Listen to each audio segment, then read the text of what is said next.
जगाच्या नकाशावर IT hub म्हणून हिंजवडीची एक वेगळीच ओळख आहे आणि हाच हिंजवडी बारामती लोकसभेचा भाग आहे। या हिंजवडीमध्ये आता लोकसभेच्या अनुषंगाने दोन्ही उमेदवारांनी म्हणजे सुनेत्रा पवार आणि सुप्रिया सुळे या दोघींनीही इथं येऊन जोमानं प्रचार केलेला आहे। त्यांनी वेगवेगळे मुद्दे इथं मांडलेले आहेत आणि याच अनुषंगाने आपण या ITNशी चर्चा करणार आहोत, कारण हे ITNs बारामती लोकसभेसाठी मतदान करणार आहेत। नेमके तुमचे प्रश्न काय आहेत आणि त्या प्रश्नावरती या दोघींपैकी कोणी भाष्य केलं का? नमस्कार, माझं नाव विनीत मोरे। ऑफकोर्स दोघांनी पण ते सर्व पॉईंट्सांना टच बेस केलं जे आमचे नैतिक प्रॉब्लेम्स आहेत। मी पुण्यामध्ये जवळपास 15 वर्ष झालो आहे। मला सर्वांबद्दल आदर आहे, कारण मला पुण्याच्या बाहेर नाही जावं लागलं माझ्या नोकरी करता।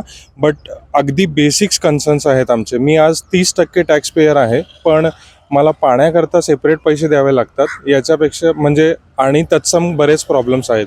पिण्याचं पाणी, वापरण्याचं पाणी आम्ही पूर्णपणे विकत घेतो। सांडपाणी कुठे सोडायचं याचं काही उत्तर नाही आहे। माझा मुलगा शाळेत जातो, तो एवढी फीस भरतो जेवढी मी 1ली ते 10वी नव्हती भरली। लाईटचं आमच्या इथे काहीही प्रोव्हिजन नाही आहे। मला माहीत नाही आहे कधी लाईट जाणार आहे, कधी राहणार आहे, आणि तत्सम बरेच इश्यूज आहेत। पण गेल्या 15 वर्षामध्ये मी हिंजेवाडीमध्ये ज्या पेसने चेंजेस बघायला हवे होते तसे काहीही झालेले नाही आहेत। बरोबर, परंतु याच हिंजवडीत हे सगळे जे काही नेते येत असतात त्यांना एक प्रोटोकॉल असतो, त्यांच्यासाठी सगळी वाहतूक थांबवली जाते, परंतु त्याच वाहतुकीतून तुम्ही प्रवास करता। तो मुद्दा कोणी मांडला का या ठिकाणी? नाही, तो मुद्दा कोणीच नाही घेतला। वाहतुकीची समस्या म्हणजे आता अजितदादा आले किंवा सुप्रियाताई आल्या, जेव्हा ते भेटीला आले त्यांना सुद्धा उशीर झालेला आहे। ट्रॅफिकमुळे, रस्ते खराब असल्यामुळे त्यांना सुद्धा त्याच रस्त्यातनं यायला लागलंय। तर त्यांना त्या धक्क्यांची आणि खड्ड्यांची जाणीव व्हायला पाहिजे। आणि जसं दादा बोलले की नदीचं पाणी खूपच खराब आहे, त्याच्यातनं रेड वर्म्स निघतायत। असं पाणी म्हणजे तुम्ही IT सारख्या क्षेत्रात काम करत असलेल्या लोकांना, ज्यांच्याकडनं तुम्ही 30% टॅक्स घेताय, 40% टॅक्स घेताय, आणि त्यांना तुम्ही पाणी देऊ शकत नाही, त्यांना तुम्ही लाईट देऊ शकत नाही, त्यांना तुम्ही बेसिक इन्फ्रास्ट्रक्चर या ठिकाणी दिलं जात नाही। खरं तर आज 1 मे आहे, कामगार दिन आहे। याच दिवशी खरं तर कामगारांची सगळ्यांना, मालकांना यांना आठवण होती।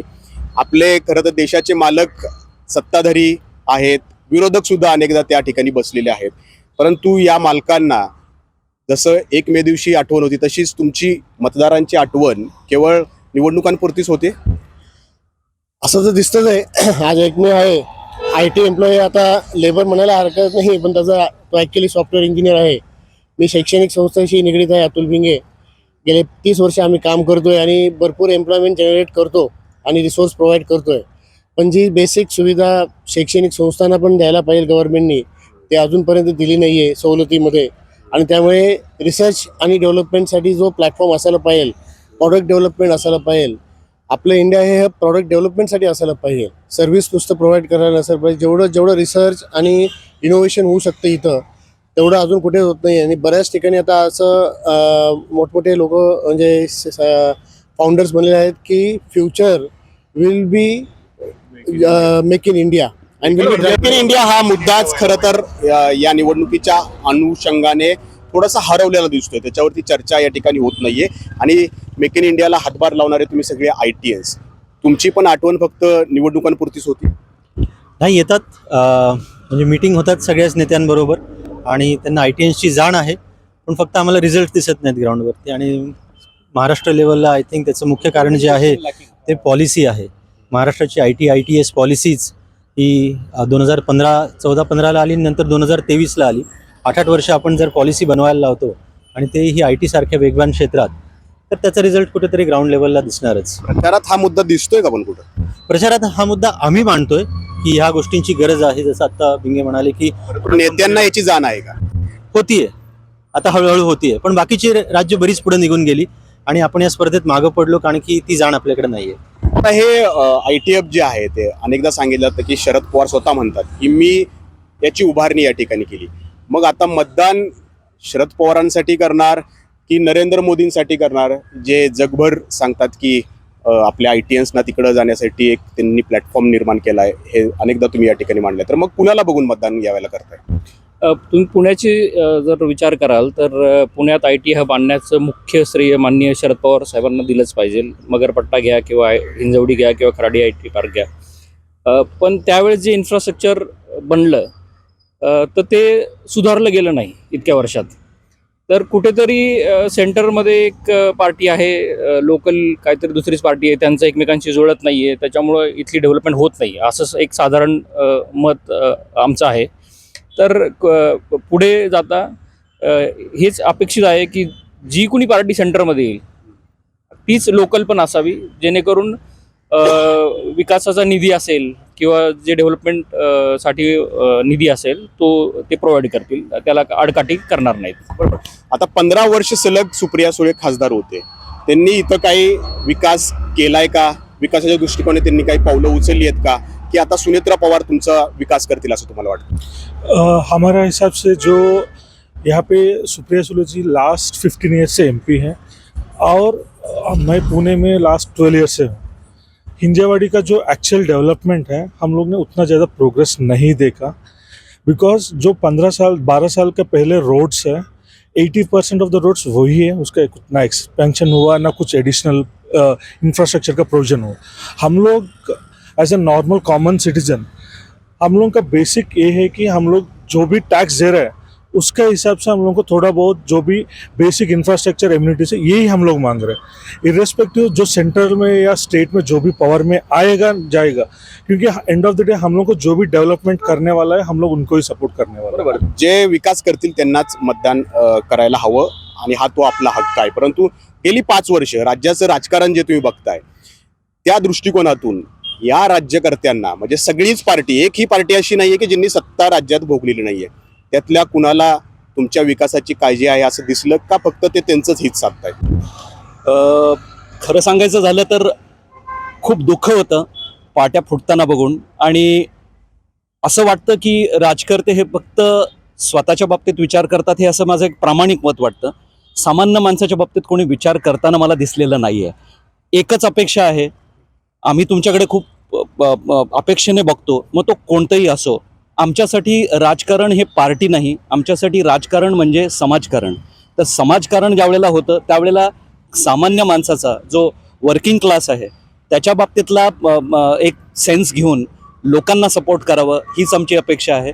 करतात का नाही करतात आता हे मला वाटतं सगळ्यांना जगजाहीर आहे. स्वतःच्या बाबतीत विचार करतात का लोकांच्या बाबतीत विचार करतात हे सगळेच सुज्ञात आणि सगळ्यांनाच कळतं. बरोबर. मग आता तुमचा विचार कोण करेल असं वाटतंय तुम्हाला? नरेंद्र मोदी करतील की राहुल गांधी करतील? माझ्या मते तर सध्या तरी स्वतःचाच विचार चालू आहे. तर सामान्य जनतेचा विचार करावा, कारण बऱ्याच पॉलिटिकल पार्ट्या वाक्य सतत म्हणतात की 80% समाजकारण 20% राजकारण. तसं काय होताना दिसत नाही आहे मला सध्या तरी. 80% स्वतःचा विचार, 20% लोकांचा विचार असंच चालू आहे. मलाही कुठल्याच नेत्यावरती सध्या विश्वास नाही. विश्वास नाही असं नाही म्हणता येणार. थोडीफार 5 वर्षात डेव्हलपमेंट दिसते, रोड छान झालेत, पण जे बेसिक मुद्दे आहेत, शेतकऱ्याचे मुद्दे आहेत, हमी भाव देत नाहीत, सोयाबीनला भाव भेटत नाही. माणूस तो वाट पाहतो की आज वाढतील उद्या वाढतील, पण त्याला काहीच होत नाही, अचानक ते पाडतात. हे चुकीचं आहे. म्हणजे ॲक्च्युली एक लेवलला त्यांनी थोडासा विचार केला पाहिजे शेतकऱ्यांचा पण, कारण आपण शेती म्हणजे शेतकऱ्यावरच जगतोय, पण तो मुद्दा कधीच होत नाही आणि ते फक्त राजकारण करत राहतात. कुठल्या गावच्या आहात तुम्ही? मी बीडचा आहे प्रॉपर. काय तिथं परिस्थिती कशी आहे? शेतींचा मुद्दा तिथं तरी उचलला जातोय का? शेतकऱ्यांचा मुद्दा तिथं पण उचलला जात नाही. तिथं वेगळंच चालू आहे. पाण्याची पण प्रॉब्लेम आहे. तिथं पाणी बिलकुल नसतं, नद्यांना पाणी नाही आहे. फक्त म्हणतायत की आम्ही हा धरण बांधू, हे करू, पण काहीच होत नाही आहे. मग फक्त केवळ आयटीचाच मुद्दा तुम्ही लक्षात ठेवताय की हे पण सगळे शेतकऱ्यांचे प्रश्न तुमच्या मनात भेडसावतायत आणि तो विचार करणार आहात तुम्ही मतदान करताना? शेतकरी आणि नेटकरी, ITNsने आम्ही नेटकरी म्हणतो कारण की सगळं काम आमचं नेटवरतीच होतं. तर शेतकरी आणि नेटकरी दोघंही महत्त्वाचे आहेत आणि जर प्राधान्य द्यायचं राहिलं तर नेहमी शेतकऱ्यालाच दिलं पाहिजे. पण शेतकरी आणि नेटकरी या दोघांचा विचार कोण करतंय? राहुल गांधी करतायत की नरेंद्र मोदी करतायत? ऑनेस्टली स्पीकिंग आम्ही दोन्ही करतो, आणि म्हणजे अगदी थोडक्यात बोलायचं झालं तर कदाचित आम्ही म्हणजे मी तरी कॉन्फिडेन्शियली ठेवायचा प्रयत्न करेन, पण कदाचित मी 400 पार करवायचे सगळे प्रयत्न करेन. पण तुमच्यासाठी प्रश्न तोच, शेतकरी आणि नेटकरी दोघांचा विचार कोण करू शकतो? जे गेले 70-80 वर्ष दोघांचा विचार करणारी सरकार असेल आणि जे गेले 20 वर्ष दोघांचा विचार जो रिझल्ट ओरिएंटेड दिसेल अशालाच आम्ही मतदान करेल. तुम्ही कोणाला मतदान करणार आहात? सुप्रिया सुळे, सुनेत्रा पवार. तुम्ही म्हटले की शेतकऱ्यांचा विचार करणार आहे, तर आता शेतकऱ्यांचा विचार केला जातोय का? शेतकरी आंदोलन इतक्या मोठ्या पातळीवर झालं, तिकडे आपल्या पंतप्रधानांनी लक्षच दिलं नाही. तर हे जे मुद्दे आहेत की म्हणजे शेतकऱ्यांकडे लक्ष, जो चांगल्या पॉलिसीज आणेल, आता गव्हर्नमेंटमध्ये राहुल गांधी येवो, मोदी येवो, पण त्यांच्या पॉलिसी स्ट्रॉंग असल्या पाहिजे. शेतकऱ्यांना जसं दादा बोलले की हमी भाव मिळाला पाहिजे, आम्हाला इन्फ्रास्ट्रक्चर मिळायला पाहिजे. तर हे मुद्दे जे घेतील ते आम्हाला लोक पाहिजे. आणि तुम्ही जे बोलतायत की सुनेत्राताई किंवा सुप्रियाताई, तर सुप्रियाताईंचं म्हणजे त्यांना प्रूव्ह केलंय. सुनेत्राताई, she is yet to prove her skill. We have not seen her skill. She was not able to come as well to the meeting. So आम्ही त्यांच्याबद्दल काही जास्त बोलू नाही शकत. बरोबर. शेतकरी ते नेटकरी हे सगळे मुद्दे जे आहेत ते मतदानावेळी हे सगळे ITNs जे आहेत ते या ठिकाणी विचार करणार आहेत. 7 मेला बारामती लोकसभेचे या ठिकाणी मतदान होणार आहे आणि याच मतदानावेळी सुनेत्रा पवार की सुप्रिया सुळे या दोघांपैकी नेमके हे ITNs कुणाला मतदान करतील हे त्यांच्या मतातून स्पष्ट झालंच असेल. नाजिम मुल्ला, ABP माझा, हिंजवडी, पुणे. ABP माझा, उघडा डोळे बघा नीट.